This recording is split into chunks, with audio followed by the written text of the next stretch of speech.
যত ষড়যন্ত্র আসুক, বিদেশে বসে যত ষড়যন্ত্র হোক, দেশের যত ষড়যন্ত্র হোক, কোনো ষড়যন্ত্রকেই সফল হতে দেওয়া যাবে না। কারণ আমরা যদি এবার ব্যর্থ হই, বাংলাদেশ আর কখনোই ঘুরে দাঁড়াতে পারবে না।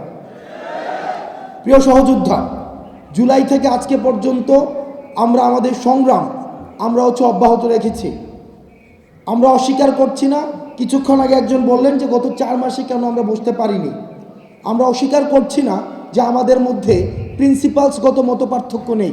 বিভিন্ন ক্রিয়াশীল ছাত্র সংগঠনগুলোর মধ্যে প্রিন্সিপালসগত মতপার্থক্য থাকবে। এটি হচ্ছে গণতন্ত্রের সৌন্দর্য।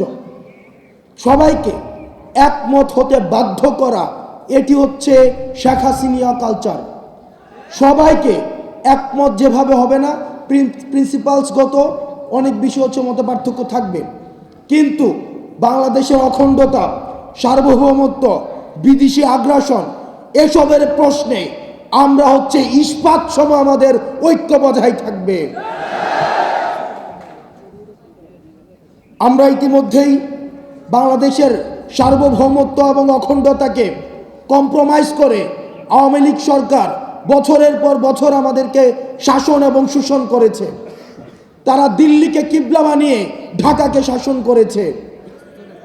যারা ভারতের আপনারা পলিসি মেকার যারা আপনারা রয়েছেন, মালদ্বীপকে আপনারা নিয়ন্ত্রণ করতে পারেননি।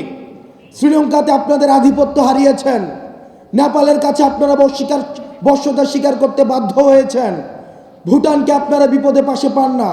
পাকিস্তানের সাথে আপনাদের ঐতিহাসিক সম্পর্ক, মায়ানমারের সাথে আপনাদের রাজনৈতিকভাবে কোন্দল।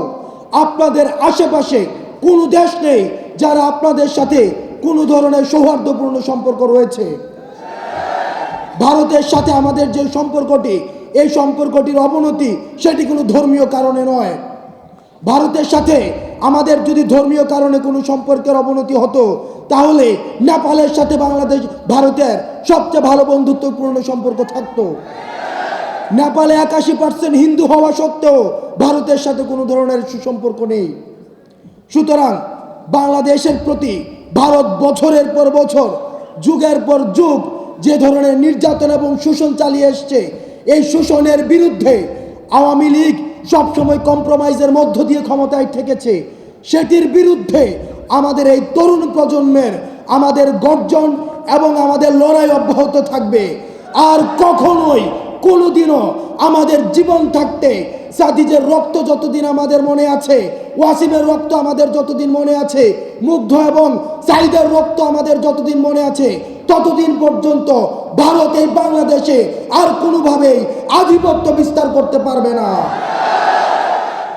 ভারতের সাথে চোখে চোখ রেখে আমাদের কথা হবে, সম্পর্ক হবে ন্যায্যতার ভিত্তিতে। প্রিয় সহযোদ্ধা, 5ই আগস্ট ছিল আমাদের প্রাথমিক বিজয়, কিন্তু আমাদের যে সামনের যে রাস্তা, সেই সামনের রাস্তা আরো বেশি কণ্টকাকীর্ণ। আমাদের এই কণ্টকাকীর্ণ রাস্তাকে অতিক্রম করার জন্য আমাদেরকে ঐক্যবদ্ধ থাকতে হবে। আমাদেরকে দেশি বিদেশি ষড়যন্ত্র অব্যাহত রয়েছে। আমাদের নিজেদের মধ্যে ক্ষমতা কাঠামো নিয়ে দ্বন্দ্ব রয়েছে।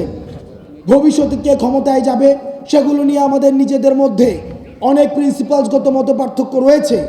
আমরা সবাইকে অনুরোধ জানাবো, আমাদের মত পার্থক্য, আমাদের এটি যেন পরমত সহিষ্ণুতার মধ্যেই থাকে। এই পরমত সহিষ্ণুতা কখনোই যেন আওয়ামী লীগের মতো আগ্রাসী মনোভাবে পরিণত না হয়। আমাদের পরমত সহিষ্ণুতা থাকবে, মত পার্থক্য থাকবে, দ্বিমত প্রকাশ থাকবে, তবে সেটা হবে রাজনৈতিক, সেটা হচ্ছে সৌন্দর্যের কালচারের মধ্য দিয়ে। সেটা যেন আর কখনোই আওয়ামী লীগের মতো দমন পীড়ন, গুম খুন হত্যার রাজনীতির মধ্য দিয়ে আর কখনোই কনভার্ট না হয়। এবং সেটির যেই দায়ভার, এই দায়ভার এই মঞ্চে যারা রয়েছে তাদের, এবং আমাদের সামনে যারা রয়েছে আপনাদের। আমাদের ঐক্যর ডাক, আমাদের যে আহ্বান, আমাদের যে লড়াই, আমাদের যে সংগ্রাম, এই সংগ্রাম অব্যাহত থাকবে।